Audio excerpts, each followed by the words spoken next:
Komisi Pemberantasan Korupsi resmi menetapkan mantan Wakil Menteri Imigrasi dan Pemasyarakatan Silmi Karim sebagai tersangka kasus dugaan korupsi pengurusan izin tinggal warga negara asing. Usai penetapan tersangka, tim penyidik KPK menggeledah rumah Silmi Karim di Brawijaya, Jakarta Selatan. Dalam penggeledahan 5 jam tersebut, KPK mengangkut 2 mobil mewah, 4 motor gede, dan sejumlah sepeda.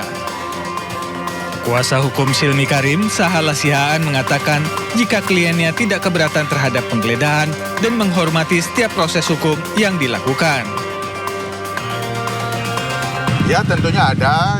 Itu yang tadi saya jelaskan bahwa kami memberitahukan kepada penyidik, kami sebagai kuasa hukum, dan kami menghargai semua proses yang sedang dilakukan sepanjang itu sesuai dengan aturan di dalam KUHP itu sendiri.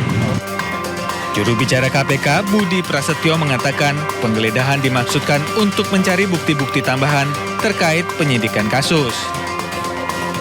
Dalam lanjutan penyidikan perkara terkait dengan keimigrasian, pasca KPK menetapkan 8 orang sebagai tersangka, hari ini tim langsung melakukan penggeledahan, yaitu di rumah salah satu pihak tersangka, Saudara SK, yang berlokasi di wilayah Kebayoran, Jakarta Selatan.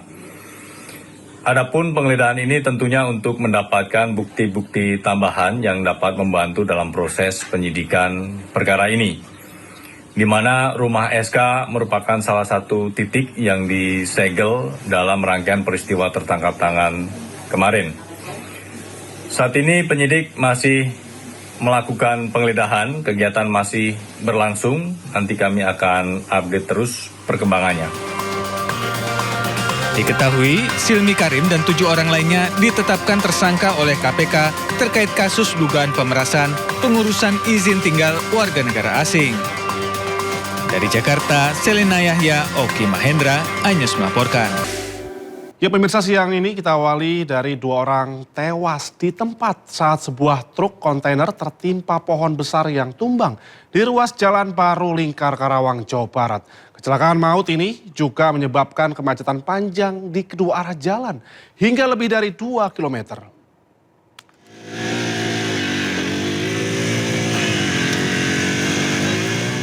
Petugas gabungan berupaya keras mengevakuasi 2 korban yang terhimpit di dalam kabin truk kontainer yang hancur akibat tertimpa pohon berukuran besar. Dengan menggunakan gergaji mesin, petugas memotong batang dan ranting pohon yang menindih kabin agar korban dapat dikeluarkan. Setelah proses yang cukup sulit, 2 korban akhirnya berhasil dievakuasi dan dibawa ke RSUD Karawang. Menurut petugas, truk sempat berhenti di tepi jalan, namun saat kembali melaju, bagian peti kemas diduga mengait batang atau cabang pohon hingga pohon tertarik dan tumbang. 2 orang yang berada di dalam kabin, yaitu sopir dan seorang wanita di bangku penumpang, tewas di lokasi kejadian. Kendaraan berjalan dari bahu jalan, pada saat baru mau jalan, peti kontainernya itu nyangkut ke dahan pohon, kemudian tertimpa. Ya, tertimpa langsung ke kepalanya. Pohonnya. Tumbangnya pohon dan posisi truk kontainer yang melintang di badan jalan menyebabkan arus lalu lintas dari kedua arah mengalami kemacetan panjang hingga lebih dari 2 kilometer. Kasus kecelakaan maut ini kini ditangani oleh unit Laka Lantas Polres Karawang. Dari Karawang, Jawa Barat, Rudi Setiawan, iNews melaporkan. Viral, sebuah truk menabrak palang pintu perlintasan kereta api hingga palang rusak di Bandung, Jawa Barat. Supir truk kemudian ditangkap untuk mempertanggungjawabkan perbuatannya. Inilah detik-detik truk box menabrak pintu perlintasan kereta api yang hendak menutup jalur rel di perlintasan Cimindi, Kota Bandung, Jawa Barat. Akibatnya palang pintu rusak gara-gara sopir truk tidak sabar ingin melintas. Padahal kereta sebentar lagi lewat. Usai kejadian ini, petugas kemudian menangkap sopir truk dan akan dijatuhi sanksi yang berlaku. Sementara itu, menyikapi banyaknya peristiwa serupa, PT Kereta Api Indonesia meminta masyarakat lebih bersabar dan berhati-hati demi keselamatan bersama.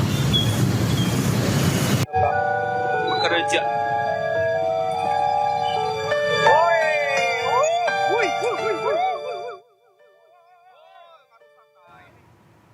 Diduga akibat tabung LPG bocor, sejumlah rumah di bantaran rel Jalan Citarum, Gambir, Jakarta Pusat hangus terbakar. 1 orang tewas dan 5 lainnya terluka bakar.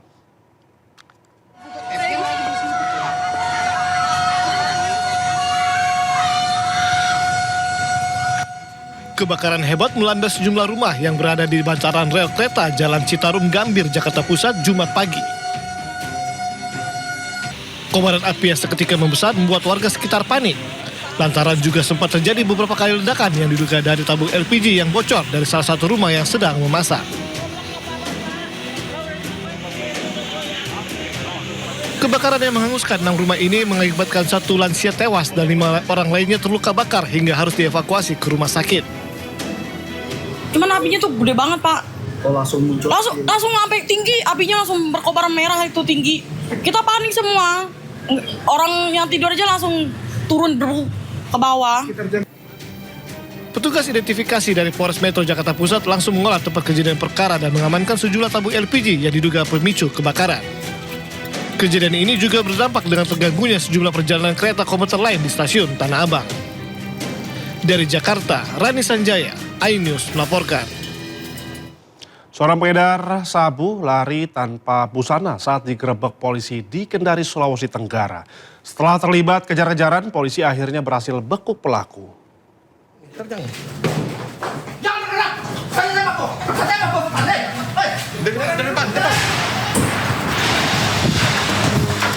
Tim Satuan Reserse Narkoba Polresta Kendari menggerebek rumah pengedar narkoba jenis sabu di Kelurahan Poasia, Kendari, Sulawesi Tenggara. Saat polisi mendobrak pintu rumah, pelaku kabur melalui pintu belakang dalam kondisi telanjang bulat. Polisi melakukan pengejaran melepaskan tembakan peringatan untuk menghentikan pelarian pelaku. Setelah aksi kejar-kejaran, polisi akhirnya meringkus pelaku. Dari penggeledahan ditemukan barang bukti sabu 9 paket plastik benih kecil dan sedang dengan berat total 8,38 gram. Polisi juga mengamankan pelaku lain yang berperan membantu mengedarkan sabu. Berdasarkan hasil pemeriksaan sementara, pelaku memperoleh sabu dari seseorang kemudian diedarkan di Kendari dengan cara sistem tempel. Tersangka dia sempat lari lewat samping rumah dan jebol pintu. Setelah itu lari, kami buru dan kami melakukan tembakan peringatan. Setelah itu target kami amankan. Saat ini kedua pelaku beserta barang bukti diamankan di markas Polresta Kendari untuk proses hukum lebih lanjut. Dari Kendari, Sulawesi Tenggara, Asdar Zula, iNews melaporkan. Aksi pengeroyokan dan penganiayaan terhadap 2 anggota BRIMOB di Kota Serang, Banten berujung pada penangkapan 4 orang penagih hutang. Kini polisi terus memburu pelaku lain yang masih buron.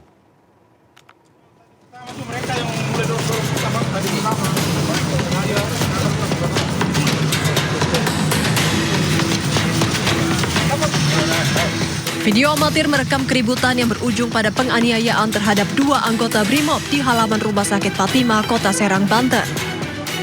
Peristiwa terjadi pada 2 Juni lalu saat istri salah satu korban yang baru pulang kerja diadang oleh sejumlah orang yang mengaku sebagai penagih utang. Merasa terancam, istri korban menghubungi suaminya yang merupakan anggota BRIMOB. Tak lama kemudian, korban datang bersama rekannya hingga situasi memanas dan berujung pada aksi pengeroyokan. Polisi kemudian menangkap 4 pelaku, 2 diantaranya ditangkap tak lama setelah kejadian, sedangkan 2 pelaku lainnya dibekuk di Balaraja, Tangerang.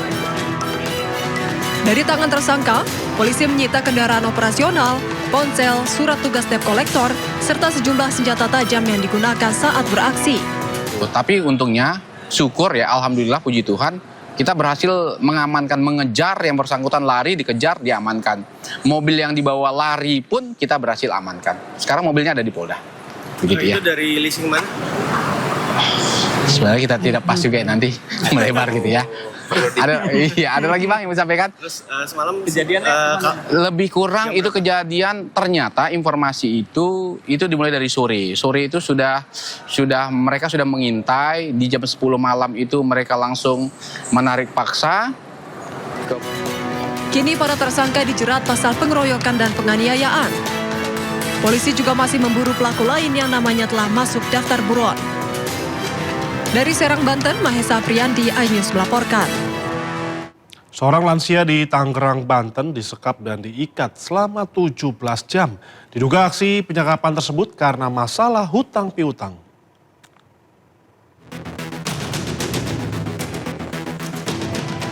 Seorang pria lansia berusia 53 tahun warga Cibodasari, Kota Tangerang ditemukan polisi dalam kondisi lemas dengan sekujur tubuh terikat tali selama 17 jam.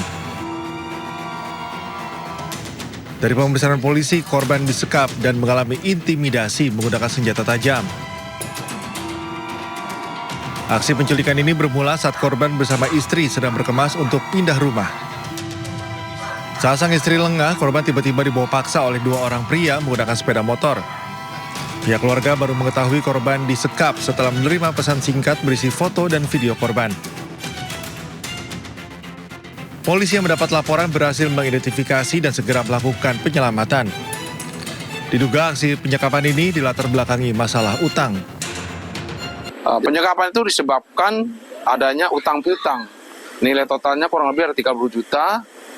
Itu yang menjadi penyebab terjadinya penyekapan. Saat ini pelaku dalam pemeriksaan di Polsek Jatiwung, saat ini kami dalami penyebabnya apa sampai dia melakukan. Dua pelaku yang merupakan ayah dan anak ini telah diamankan petugas kasus dugaan pengancaman dan penyekapan. Dari Tangerang, Banten, Sukron, iNews melaporkan. Badan Pengawas Obat dan Makanan RI menggerebek gudang kosmetik ilegal di Kecamatan Kelapa II, Tangerang, Banten. Hasilnya BPOM RI menyita 2 juta produk kosmetik tanpa izin edar yang ada di gudang tersebut. Inilah penggerebekan gudang kosmetik yang dilakukan BPOM RI Kelapa II, Tangerang, Banten pada Jumat sore. Mengamankan sebanyak 2 juta lebih produk dari 956 item kosmetik tanpa izin edar. Temuan tersebut berawal dari proses intelijen BPOM atas laporan pengaduan yang diterima dari masyarakat. Total nilai dari 2 juta lebih produk kosmetik tanpa izin edar ini sebesar 27,6 miliar rupiah. Kosmetik tanpa izin edar ini diimpor dari negara Cina dan diselundupkan melalui jalur laut. Kosmetik impor ilegal. Jumlahnya tentu sangat besar, sehingga di tempat ini sangat jelas terlihat gudang penyimpanan kosmetik impor yang ilegal, yang tidak memiliki izin, tidak memiliki bahkan kandungan dan isi dari semuanya ini kita tidak tahu.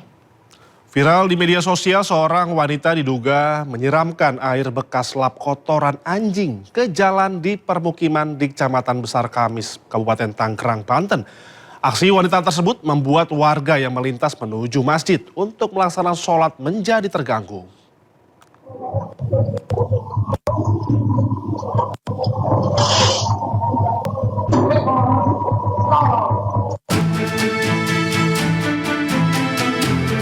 CCTV memperlihatkan saat seorang wanita menyiramkan air di jalanan berulang kali. Warga menduga air tersebut adalah bekas lap kotoran anjing. Aksi ini terjadi di jalan permukiman Kecamatan Pasar Kemis, Kabupaten Tangerang, Banten. Kejadian yang terus berulang selama kurang lebih 4 tahun ini membuat warga geram.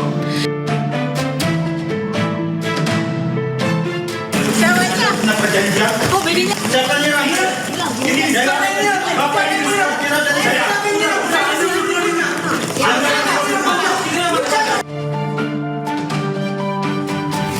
Keributan terjadi lantaran pelaku tetap melakukan perbuatannya meskipun sebelumnya sudah beberapa kali melakukan musyawarah dengan warga.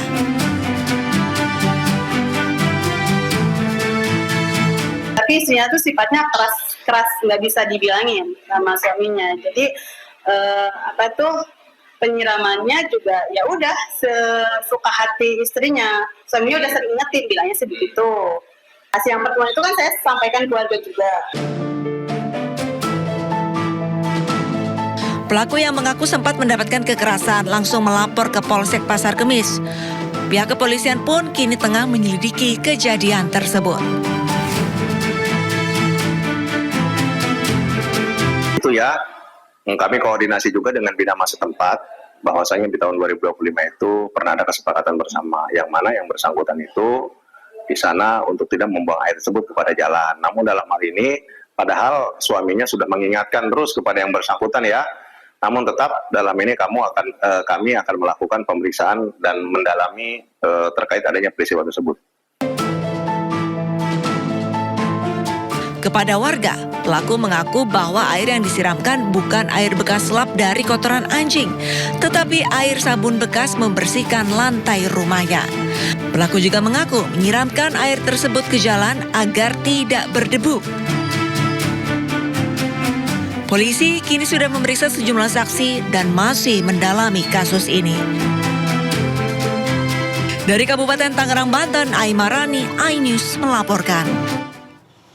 Sementara itu viral pemirsa unggahan video keluhan warga di Surabaya terkait kebisingan suara dampak aktivitas lapangan padel.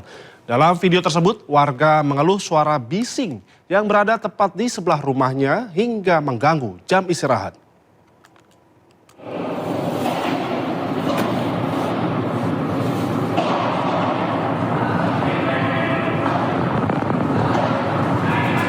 Video viral di media sosial direkam Felicia Kartika, salah seorang warga perumahan The Dharma Indah, Regency Surabaya yang terganggu kebisingan suara aktivitas di lapangan padel.